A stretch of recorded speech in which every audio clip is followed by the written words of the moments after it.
الاول ربنا بالتوفيق في مباراه مازيمبي، شايفها ازاي ان شاء الله؟ يا عمر احنا بنسجل يا عمر.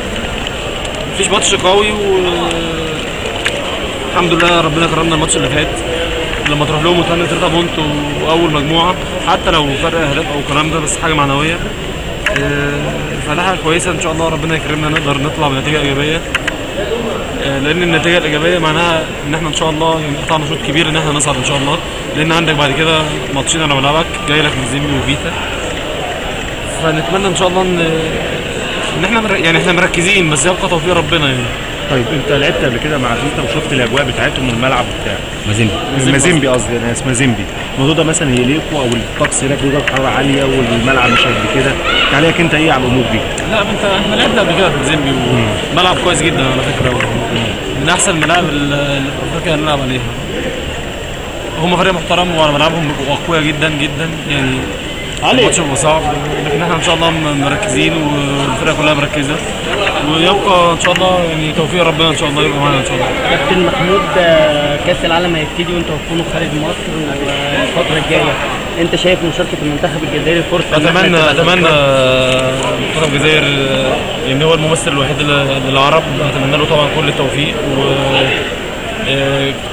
هندعي له طبعا وربنا يوفقه ان شاء الله ويقدر يعمل نتائج كويسه مشرفه. هو منتخب قوي ومنتخب محترم، ان شاء الله يعمل نتائج تشرفنا كعرب يعني ان شاء الله. شخصيا حضرتك هتشجع الفريق خلال البطوله؟ اكيد طبعا مفيش كلام.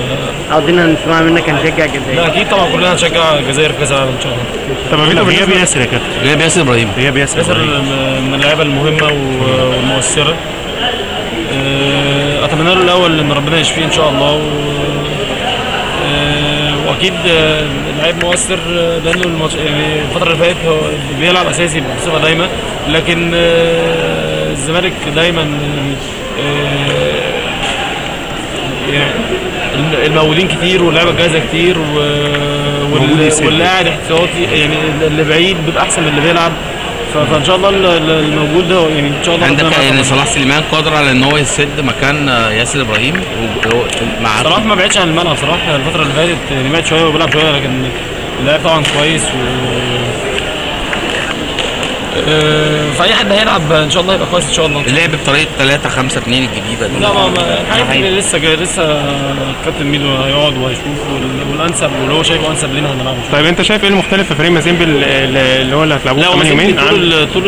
طول الوقت فريق قوي على ملعبه، فريق محترم يعني. توفيق ان شاء الله بيك. شكرا، السلام عليكم.